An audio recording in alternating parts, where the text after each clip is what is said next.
जंगल में हर तरफ सर्दी की लहर दौड़ पड़ी थी। सभी पक्षी अपने अपने घरों में आग जलाए बैठे हुए थे। शदीद सर्दी की वजह से बहुत से पक्षी बीमार हो रहे थे।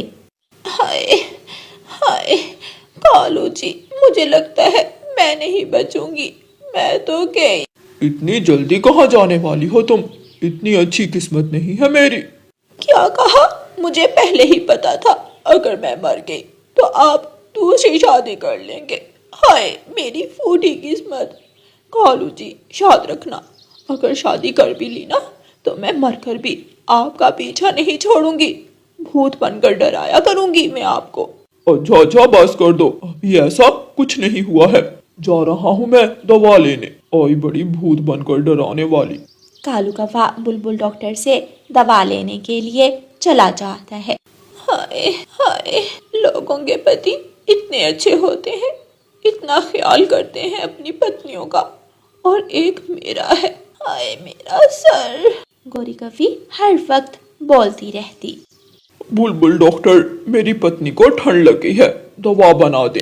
क्या गोरी को ठंड भी लग सकती है? सारा दिन जंगल में तो ऐसे घूम रही होती है जैसे गर्मियों के दिन चल रहे हो। कभी यहाँ बैठकर बातें तो कभी वहाँ बैठकर। ये लो, ये दवा सुबह शाम देना और घर से बाहर मत जाने देना, ठीक हो जाएगी।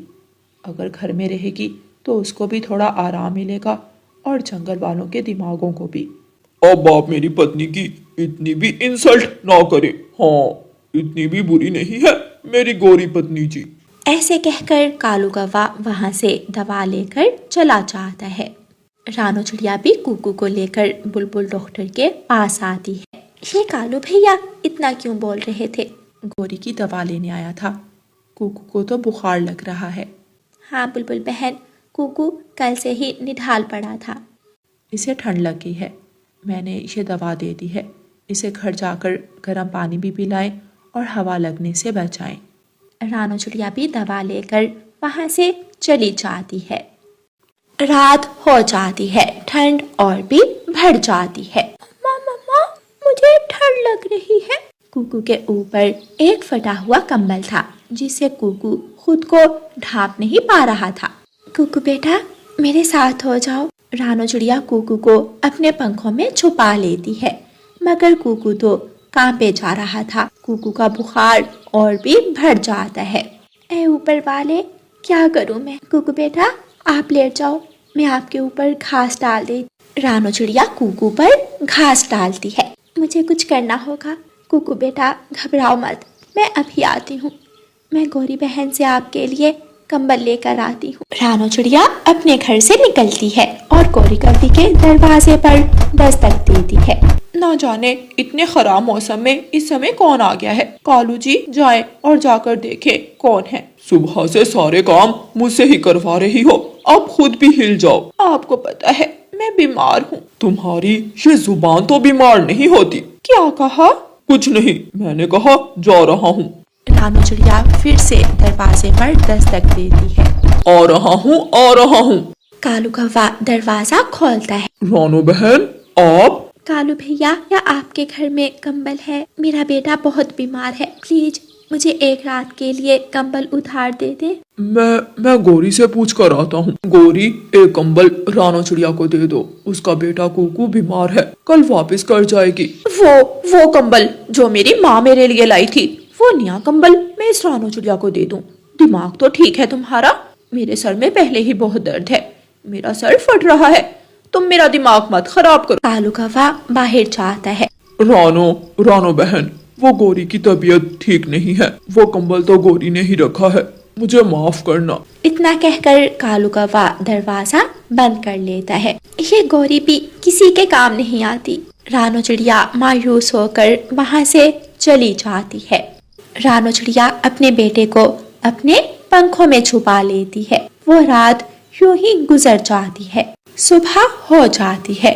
सुबह थोड़ा सूरज निकलता है, मगर कुकू अभी भी ठीक नहीं था। कुकू बेटा, आज मैं तुम्हारे लिए एक मोटा कंबल तैयार करूंगी, तुम ये दाना खाओ, फिर दवा भी खानी है। मम्मा मैं अब ठीक हूँ, आप फिक्र मत करें। रानो चिड़िया घर में पड़े पुराने कपड़ों को सिलाई करने लगी है। तोता वहाँ आता है। रानो बहन, आप ये क्या बना रही हो? तोते भैया, मैं कंबल बना रही हूँ। ठंड बहुत ज्यादा बढ़ गई है। कुकू सारी रात ठंड से ठठरता रहता है। रानो बहन, मेरे पास थोड़ी कपास पड़ी है, आप वो इसके अंदर डाल ले।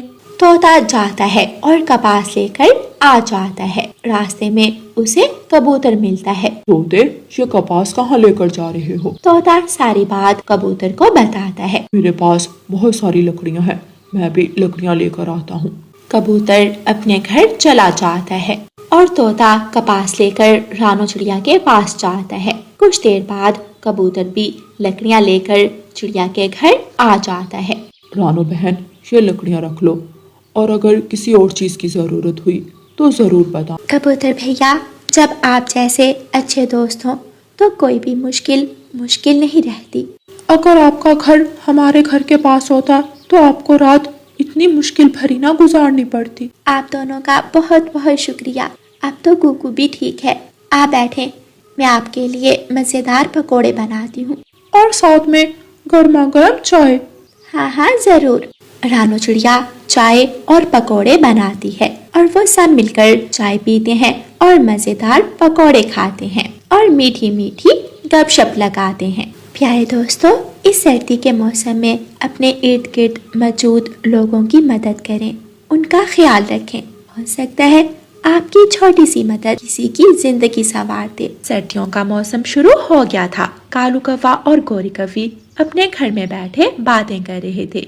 गौरी, मैं सोच रहा हूँ क्यों ना हम इन सर्दियों में हीटर लगा ले। तुम अपने भाई से कहो ना कि वो तुम्हें हीटर खरीद कर दे दे। आहा, हीटर, क्या बात है। अच्छा, अगर मैं हीटर ले भी आऊँ तो जरा महाराज जी आप बताएंगे मुझे कि वो लगाएंगे कहाँ रखेंगे? हम यहाँ रखेंगे, इस खिड़की के पास। जितनी हवा हमारे घर में आती है, ये घर नहीं कोई हवाई झूला लगता है। पहले इस घर को बेहतर करो, इसे ठीक करो, जगह जगह पर सुराख है। कालू कौवा आराम से लेट जाता है। हाँ, बस यही कर सकते हो तुम। अब इस टूटे हुए घर को भी क्या मेरे भाई ही आकर ठीक करेंगे? कुछ शर्म कर लो। गोरी कौवी गुस्से में वहाँ से चली जाती है। ठंडी ठंडी हवा चल रही थी। रानो चिड़िया अपने घर की छत पर मिट्टी लगाकर उसे मजबूत बना रही थी। बस थोड़ा सा काम रह गया, थोड़ी मिट्टी और लानी हो। गुड़िया बेटी, बाहर आओ। जी मम्मा। गुड़िया बेटी, मैं मिट्टी लेने जा रही हूँ। दरवाजा अच्छे से बंद कर लेना और बाहर बिल्कुल भी मत निकलना। बहुत ठंडी हवा चल रही है। जी मम्मा, ठीक है, जल्दी आ जाइएगा।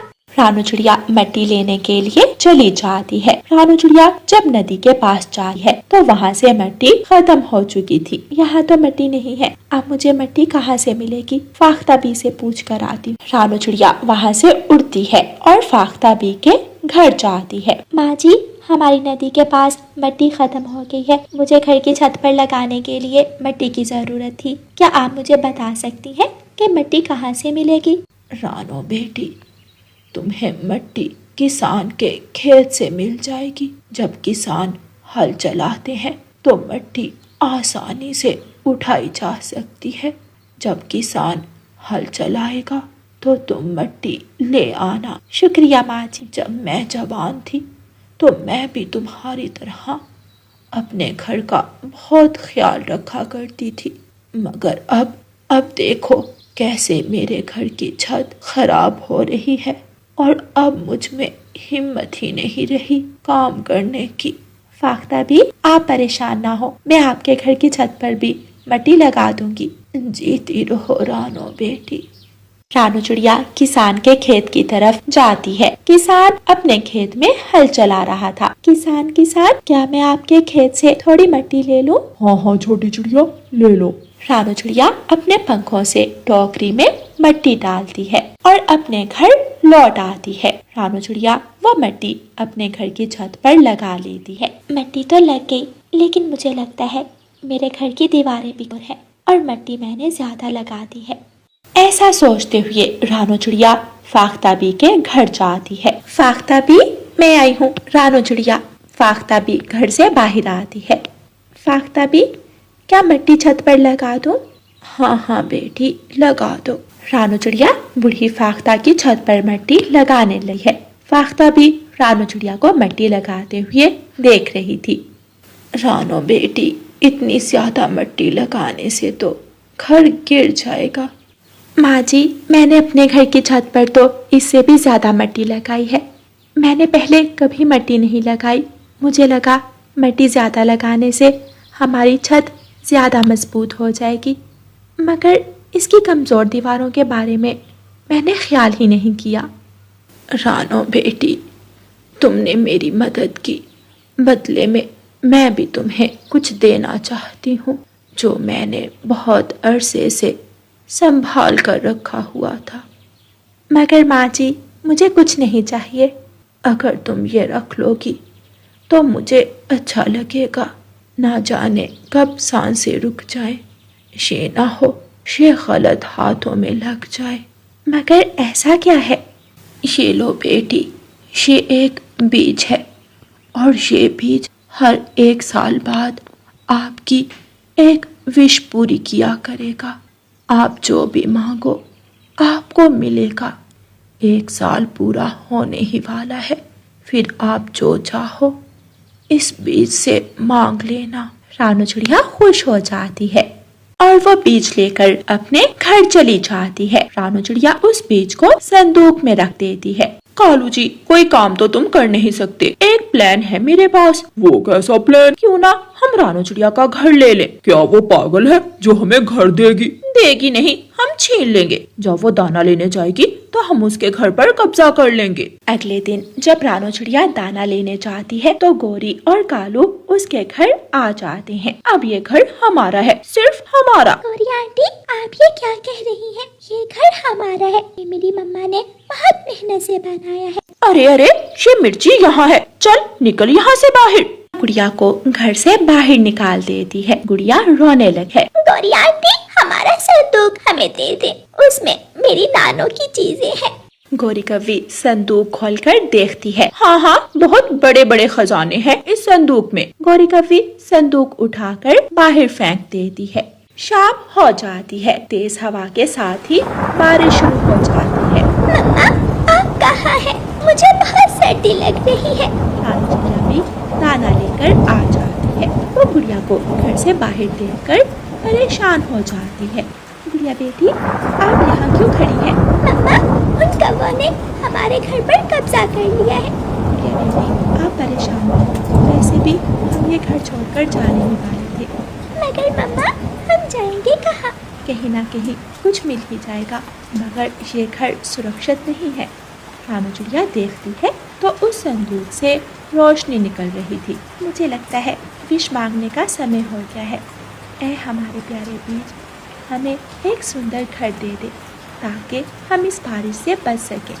रानू चिड़िया ने ऐसा कहा ही था कि वहाँ एक खूबसूरत घर बन जाता है। रानू चिड़िया और गुड़िया उस घर के अंदर चली जाती हैं। कालू जी, मुझे लग रहा है इस घर की दीवारें हिल रही हैं। तुम्हारा वहम है, सो जाओ आराम से। कुछ ही देर बाद वो घर गिर जाता है और टूट जाता है और दुष्ट कौवे उस घर के नीचे दब जाते हैं। ऐसे कौवों को उनके किए की सजा मिल जाती है। प्यारे दोस्तों, इस कहानी को लाइक, अपने दोस्तों के साथ शेयर और चैनल को सब्सक्राइब करना बिल्कुल मत भूलना।